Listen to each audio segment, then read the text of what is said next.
Hello दोस्तों, मैं आफरीन आप लोग का स्वागत करती हूँ मेरे चैनल आफरीन हिंदी कहानियाँ पर। आज की हमारी कहानी है पड़ोस वाली भाभी जी, जो मैंने खुद लिखी है।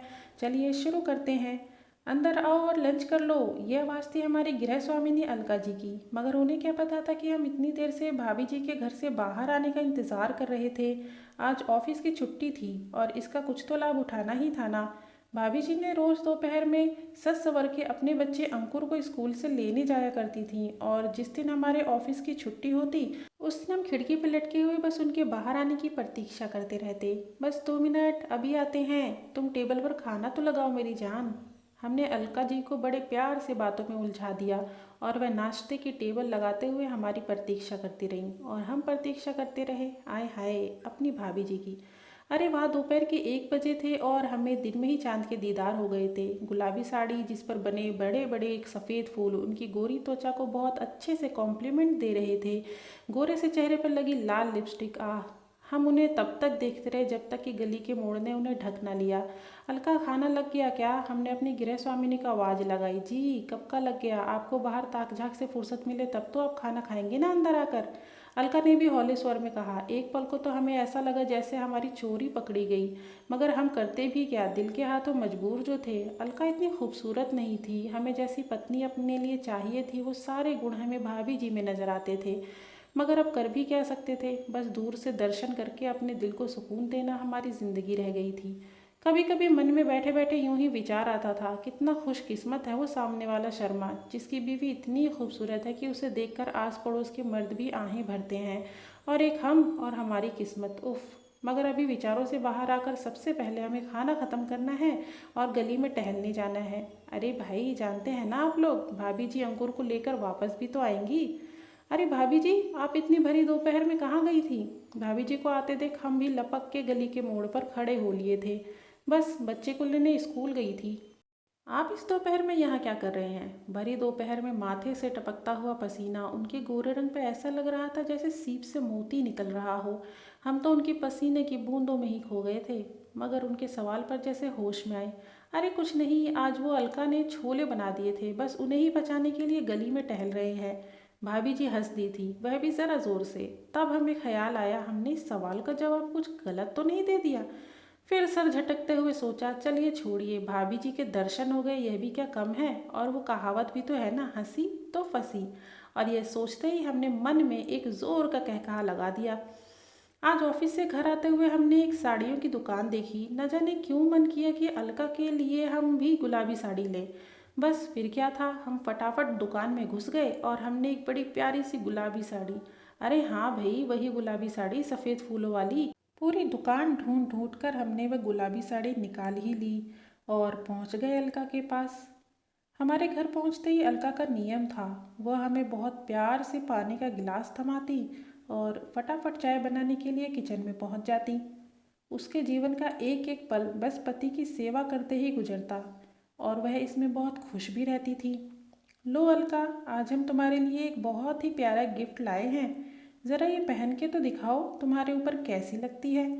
अलका ने साड़ी का पैकेट हाथ में लिया और साड़ी खोलकर देखते ही मानो पगला ही गई थी। पगलाती भी क्यों ना, हमसे गिफ्ट भी तो उसे महीनों बाद मिला था, या यूँ कहें कि सालों बाद मिला था। वह साड़ी का पैकेट लेकर अंदर गई और कुछ देर बाद ही पहनकर बाहर आई। वह खुशी से घूम घूम कर हमें दिखाते हुए पूछ रही थी, कैसी लग रही हूँ मैं, कैसी लग रही हूँ मैं। अब हम भला क्या कहते कि भाभी जी जैसी खूबसूरत तो नहीं लग रही हो, मगर हमने ना चाहते हुए भी कह ही दिया कि बहुत सुंदर लग रही हो तुम। अभी 2 दिन पहले ही इसी तरह की साड़ी में भाभी जी कितनी खूबसूरत लग रही थी, और आज अलका। मगर चलिए, जैसी हमारी किस्मत।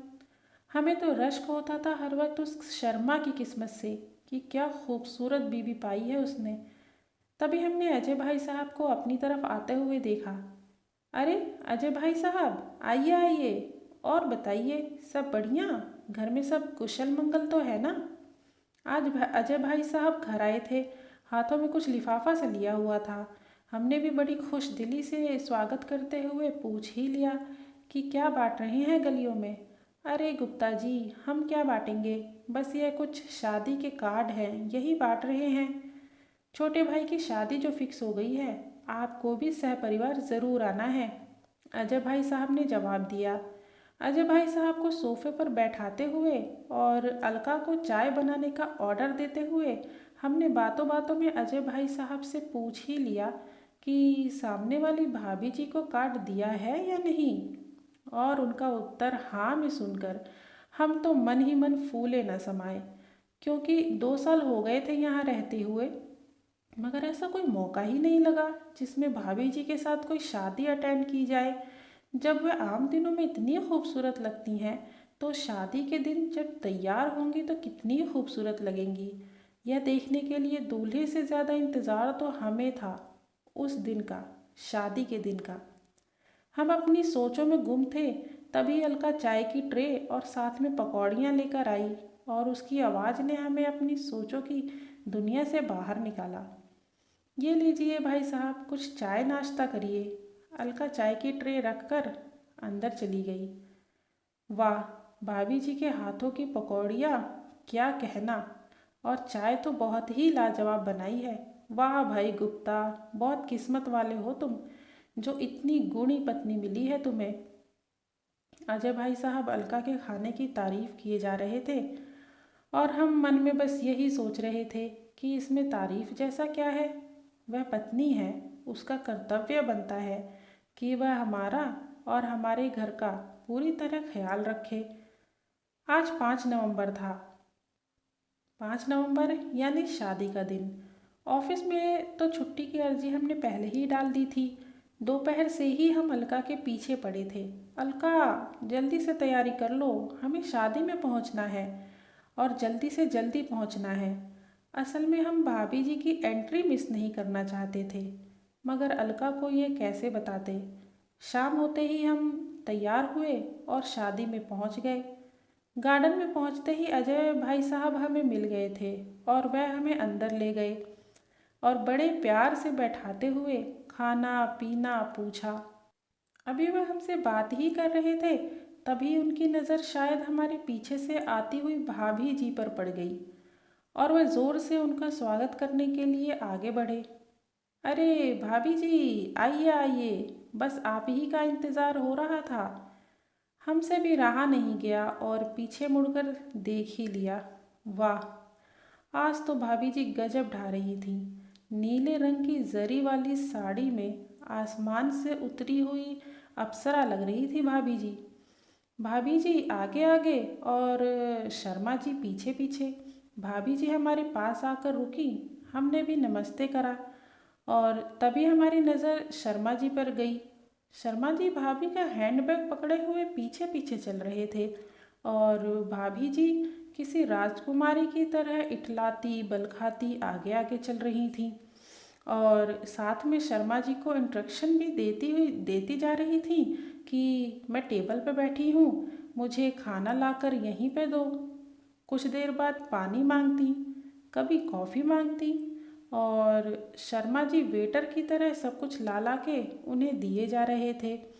थोड़ी देर में अंकुर भागता हुआ आया और भाभी जी से बोला, मम्मा, मुझे वॉशरूम जाना है।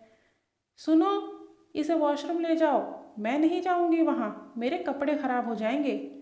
भाभी जी ने एक दमदार आवाज़ लगाकर शर्मा जी को पुकारा, जो थोड़ी देर दूर पर खड़े कुछ लोगों के साथ खाना खा रहे थे। शर्मा जी भी खाना छोड़कर ऐसे भागते हुए आए जैसे किसी नौकर को मालिक ने पुकारा हो और अंकुर को लेकर वॉशरूम चले गए। इसी बीच हमने अजय भाई साहब से पूछ ही लिया कि ये क्या माजरा है भाई, शर्मा जी भाभी जी से इतने डरे हुए क्यों लग रहे हैं। अरे, तुम्हें नहीं पता? अच्छा, तुम्हें अभी यहाँ आए ज़्यादा दिन भी तो नहीं हुए। एक बार किसी बात पर शर्मा जी और भाभी जी की लड़ाई हो गई थी। छोटी सी लड़ाई में ही भाभी जी ने पुलिस कंप्लेंट कर दी और शर्मा जी को जो पुलिस के डंडे पड़े तुम सोच भी नहीं सकते। बस वह दिन है और आज का दिन है। शर्मा जी भाभी जी से ऐसे ही डरे हुए रहते हैं। अब करें भी तो क्या करें, खूबसूरत पत्नी मिली है तो नखरे तो झेलने ही पड़ेंगे। अजय भाई साहब भाभी जी के बारे में बताते जा रहे थे और अब हमारा पूरा ध्यान अलका पर था, जो सामने रखी कुर्सी पर बैठी चुपचाप खाना खा रही थी। कितनी मासूमियत थी उसके चेहरे पर, यह आज हमने पहली बार गौर से देखा था। और हाँ, उसने भी आज नीली ही साड़ी पहनी थी। मगर वह हमने अभी देखा, जब हम भाभी जी के हुस्न के घेरे से बाहर निकले। तब हमें समझ में आया कि खूबसूरती यह सब कुछ नहीं होती। खूबसूरती तो एक दिन ख़त्म हो जाती है, मगर अच्छे आचरण, अच्छा स्वभाव वह हमेशा रहता है। आज हमें अलका पर बहुत प्यार आ रहा था। जी तो चाह रहा था कि उसे गले से लगा लें और सॉरी कहें कि आज तक हम तुम्हारी अंदरूनी सुंदरता को पहचान ही ना पाए और भागते रहे बस बाहरी सुंदरता के पीछे। मगर असल में सुंदर तो तुम हो, इस दुनिया की सबसे सुंदर लड़की, हमारी प्यारी अलका। भाभी जी की खूबसूरती तो मात्र एक छलावा था, मगर आज शादी के 3 साल बाद हमें सच्ची मोहब्बत हुई थी, और वह भी अपनी ही पत्नी से। तो दोस्तों, ये कहानी, ये बहुत प्यारी सी खूबसूरत सी कहानी यहीं ख़त्म होती है। आपको ये वीडियो और ये कहानी कैसी लगी कमेंट में ज़रूर बताएं, और वीडियो को लाइक करना ना भूलें। और हाँ, चैनल को सब्सक्राइब ज़रूर कर दें, प्लीज़ प्लीज़ प्लीज़, हमें आपके सपोर्ट की बहुत ज़रूरत है। Thank you so much for watching. Please subscribe my channel Afreen Hindi कहानियाँ। स्नेह और आभार बना रहे। धन्यवाद।